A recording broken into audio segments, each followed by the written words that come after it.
quiero agradecerle de todo corazón que esté allí pendiente, expectante, ya esperando la meditación de la palabra de Dios. Vamos a comenzar a estudiar autorizado por la gracia de Dios. Está basado en Romanos capítulo 1, versículo 7, que estamos desarrollando. Veremos diferentes tipos de gracia. Ahora, en realidad, hay diferentes tipos de gracia que necesitamos distinguir en nuestro estudio. Hay algo que podemos llamar como gracia común. Los teólogos se refieren a gracia común como la gracia de Dios que afecta a toda la raza humana. La gracia común de Dios contiene la expresión total del pecado e impone obligación moral en la conducta de la gente. La gracia común hace valer un sentido de correcto e incorrecto a través de la conciencia y el gobierno civil. La gracia común permite a los no creyentes tener la habilidad de apreciar y disfrutar la belleza y la bondad.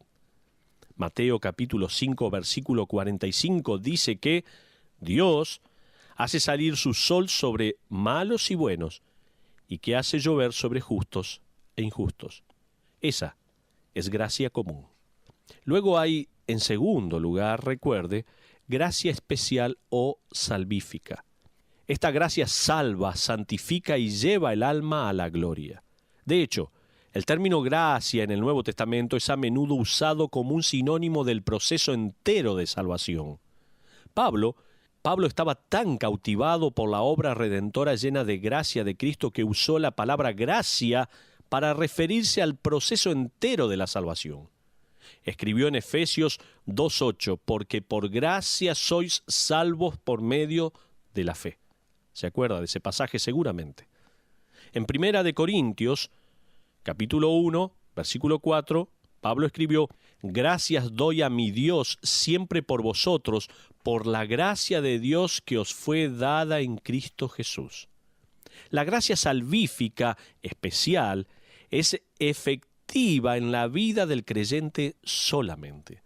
Es una palabra que encierra en ella la suma y la sustancia de la obra redentora de Cristo. Pero no solamente podemos mencionar la gracia común, no solamente la gracia especial o salvífica, sino hay una gracia barata.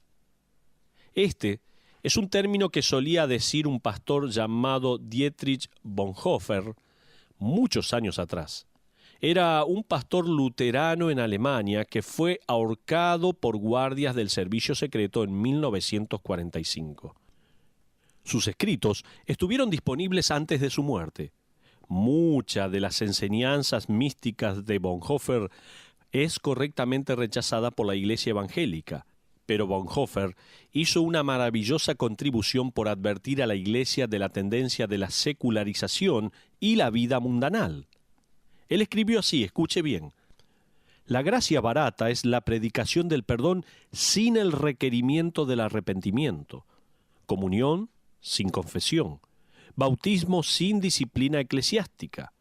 La gracia barata es gracia sin discipulado, gracia sin cruz. En tal iglesia el mundo encuentra una cubierta barata para sus pecados. La contrición no es requerida, menos aún cualquier deseo real de ser liberado del pecado. Dejan al cristiano vivir como el resto del mundo.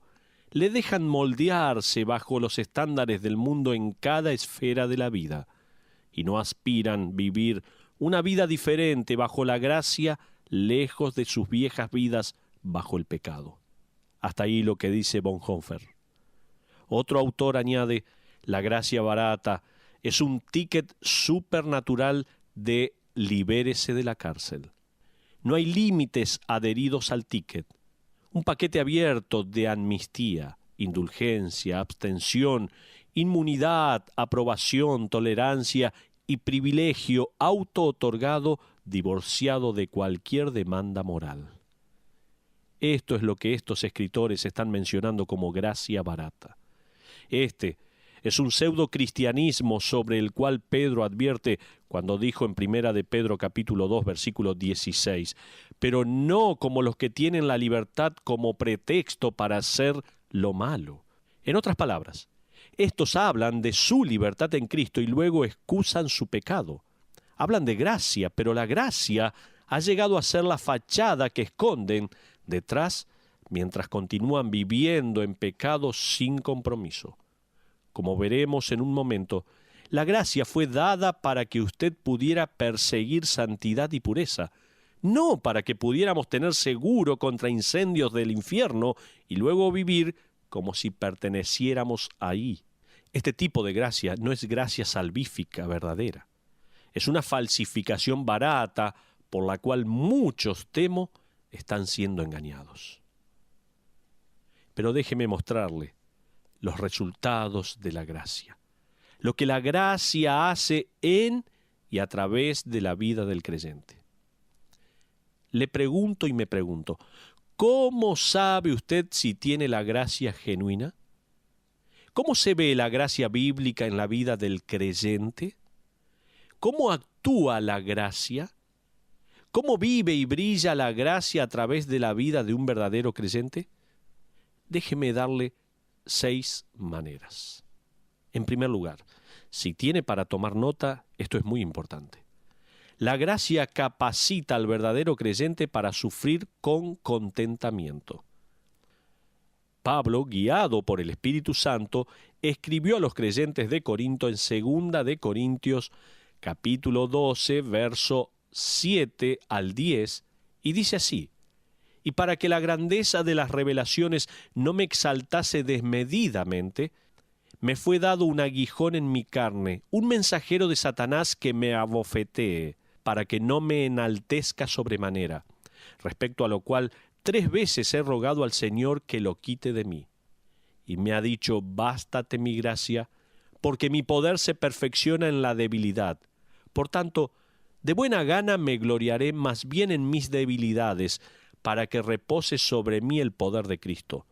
Por lo cual, por amor a Cristo me gozo en las debilidades, en afrentas, en necesidades, en persecuciones, en angustias, porque cuando soy débil, entonces soy fuerte. En otras palabras, el creyente que está permitiendo que la gracia de Dios lo permee y envuelva, finalmente se contentará con la soberanía de Dios y su plan para él, aunque ésta pueda significar sufrimiento y dificultad. Es la gracia de Dios que da poder al creyente que sufre para permanecer sumiso y contento ante su Padre Celestial. Y si usted ha caminado, como yo lo he hecho muchas veces, por las habitaciones de un hospital, o se encontró con un creyente a quien pensó que necesitaría animar, pero en lugar de eso, él sin saberlo le animó, y por su comportamiento le dio convicción de gracia y confianza en el Señor. Entonces usted ha visto la gracia obrando en la vida de un santo sufriente.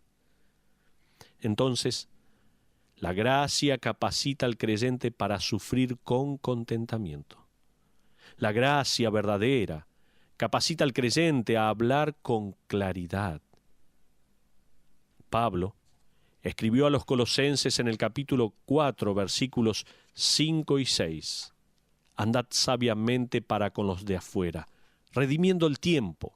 Sea vuestra palabra siempre con gracia sazonada con sal, para que sepáis cómo debéis responder a cada uno.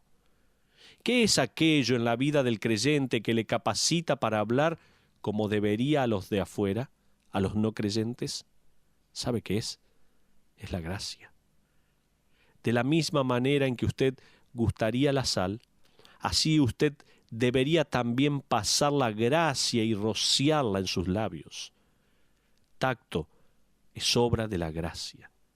Alguien dijo que tacto es hacer que alguien se sienta en casa deseando en realidad que está fuera de su casa. Tacto con gracia y diplomacia verbal son pruebas de la gracia obrando en su vida. En tercer lugar, la gracia capacita al creyente para pararse con convicción. Mire Romanos capítulo 5, versos 1 y 2. Justificados pues por la fe tenemos paz para con Dios por medio de nuestro Señor Jesucristo, por quien también tenemos entrada por la fe a esta gracia en la cual estamos firmes. Otro versículo que se refiere a nuestra posición doctrinal está en Hebreos capítulo 13, versículo 9. No os dejéis llevar de doctrinas diversas y extrañas, porque buena cosa es afirmar el corazón con la gracia. No solamente podemos pararnos firmemente en la doctrina por la gracia, sino que Pablo escribió en Tito, capítulo 2, versículos 11 y 12, porque la gracia de Dios se ha manifestado para salvación a todos los hombres, enseñándonos que, note que la gracia de Dios nos enseña, ¿no? Enseñándonos que renunciando a la impiedad y a los deseos mundanos, vivamos en este siglo sobria, justa y piadosamente. Muchos hoy dirían que la gracia capacita al creyente para vivir en el pecado. No se preocupe por ello, amigo. Gracia es eso, dicen algunos. La Biblia en realidad revela que la verdadera gracia en la vida de un creyente genuino capacita a ese hombre o a esa mujer para no vivir en el pecado, sino para vivir sin el pecado. Entonces la gracia capacita al creyente a pararse con convicción teológica y moral. En cuarto lugar, siga tomando nota, por favor, no se canse. Seguimos adelante con nuestro estudio. La gracia capacita al creyente a rendirse con conformidad. Santiago escribió en el capítulo 4, versículo 6, Dios resiste a los soberbios y da gracia a los humildes. Pedro, en primera de Pedro 5:5, y todos sumisos unos a otros, revestidos de humildad, porque Dios resiste a los soberbios y da gracia a los humildes. Humillaos, pues, bajo la poderosa mano de Dios, para que Él os exalte cuando fuere tiempo. Rendirse a la voluntad y al plan de Dios con contrición y humildad es el resultado de la obra interna de la gracia. Total rendición es un concepto olvidado en el cristianismo de hoy. Me gusta esta pequeña historia que ilustra el concepto muy bien. Una gallina y un cerdo, ambos vivían en la misma granja. Un día el granjero entró donde estaban ambos y le dijo a todos los animales que la familia quería jamón y huevos para el desayuno. ¿Hay voluntarios?, preguntó el dueño de la granja. La gallina codió al cerdo y le dijo, «Vamos, seamos voluntarios». El cerdo declinó diciendo, «Es fácil para usted sugerir. A usted le piden una pequeña contribución. A mí me piden compromiso total». La verdad es que el compromiso a Cristo es más que una pequeña contribución, es una rendición sacrificial de todo a su voluntad. Estamos pensando en los resultados de la gracia. Dijimos en primer lugar, la gracia capacita al creyente para sufrir con contentamiento. En segundo lugar, la gracia capacita al creyente a hablar con claridad. En tercer lugar, la gracia capacita al creyente para pararse con convicción. En cuarto lugar, la gracia capacita al creyente para rendirse con conformidad. Y ahora, en quinto lugar, la gracia capacita a un creyente a sacrificar con celebración. Una de las cosas que un verdadero creyente hace es invertir sus tesoros en la obra de Dios. Pablo en realidad se refiere al acto de dar como un acto de gracia. Y la prueba que el dar fue hecho en el espíritu de gracia es el hecho que el gozo acompaña el acto. Pablo escribió en 2 de Corintios capítulo 9, versos 7 y 8 de esta manera. Cada uno dé como propuso en su corazón, no con tristeza ni por necesidad, porque Dios ama al dador alegre. Y poderoso es Dios para hacer que abunde en vosotros toda gracia, a fin de que, teniendo siempre en todas las cosas todo lo suficiente, abundéis para toda buena obra. Dar es el resultado de la gracia de Dios obrando en la vida. La acción de gracias y el gozo acompañan el acto del verdadero dar. Pablo escribió en el verso 7, Dios ama al dador alegre. La palabra alegre es la palabra griega hilaros, de donde obtenemos nuestra palabra hilarante.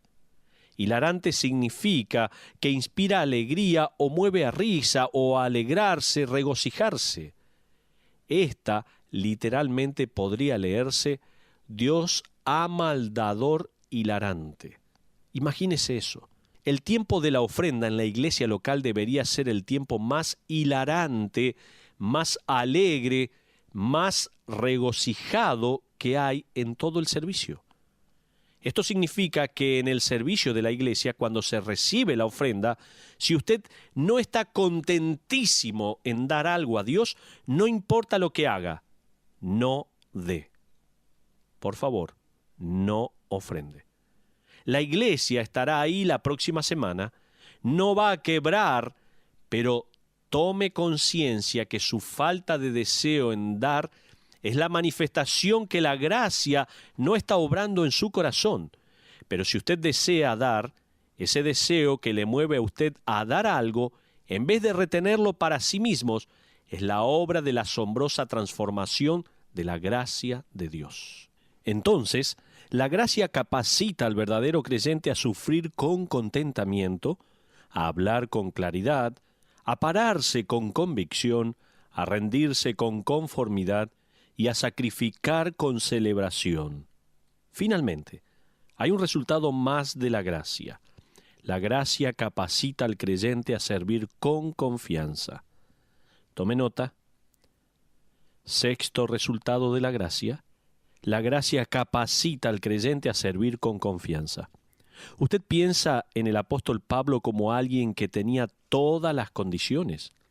Usted cree que él seguramente era una persona que sabía que tenía las destrezas y el trasfondo y la habilidad para servir a Dios. Escuche cuando manifiesta a sus amigos en Corinto cómo se siente realmente. Mire 1 Corintios capítulo 15, versículos 8 al 10. Dice: «Y al último de todos, como a un abortivo me apareció a mí, porque yo soy el más pequeño de los apóstoles, que no soy digno de ser llamado apóstol, porque perseguía la iglesia de Dios.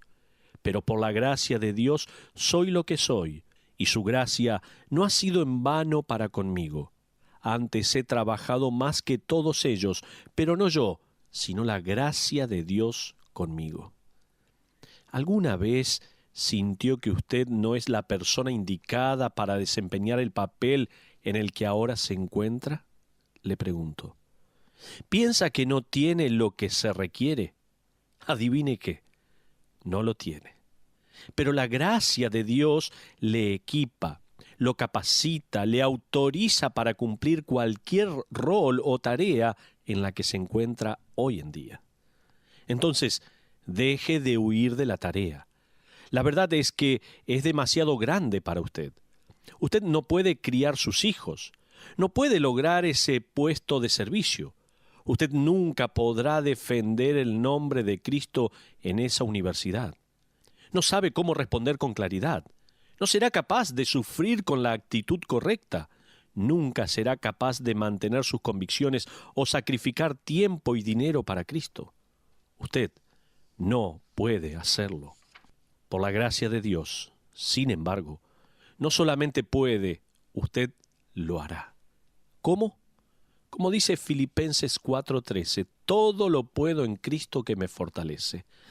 Recuerde, usted elige a Jesucristo como su Salvador, entonces todo lo demás acerca de la vida que realmente importa le pertenece a usted. Ahora, como conclusión, gracia.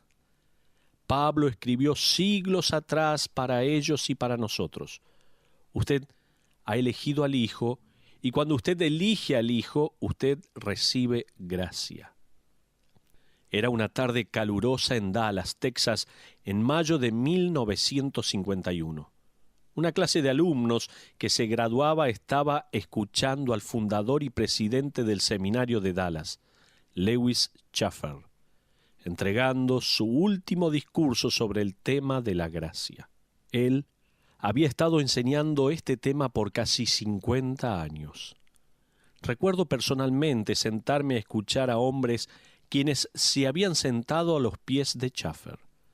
Los oí hablar de la manera en que el doctor disertaba sobre el tema de la gracia, para luego trasladarse solo con su silla de ruedas a la cual estaba confinado y dejar tras él una clase de hombres llorando asombrados por la gracia.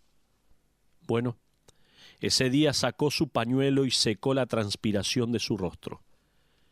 Este sería su último discurso sobre su tema favorito, la gracia de Dios. Cerró sus ojos mientras estos se llenaban de lágrimas, y sus últimas palabras para ellos y para el resto del mundo fueron: caballeros, la mitad de mi vida he estado enseñando sobre la gracia de Dios, pero recién estoy empezando a entenderla. Y caballeros, es magnífica, es magnífica. Mi amigo, cuando usted elige al Hijo, usted hereda la gracia. Y cuando usted posee esta magnífica gracia de Dios, usted lo tiene todo.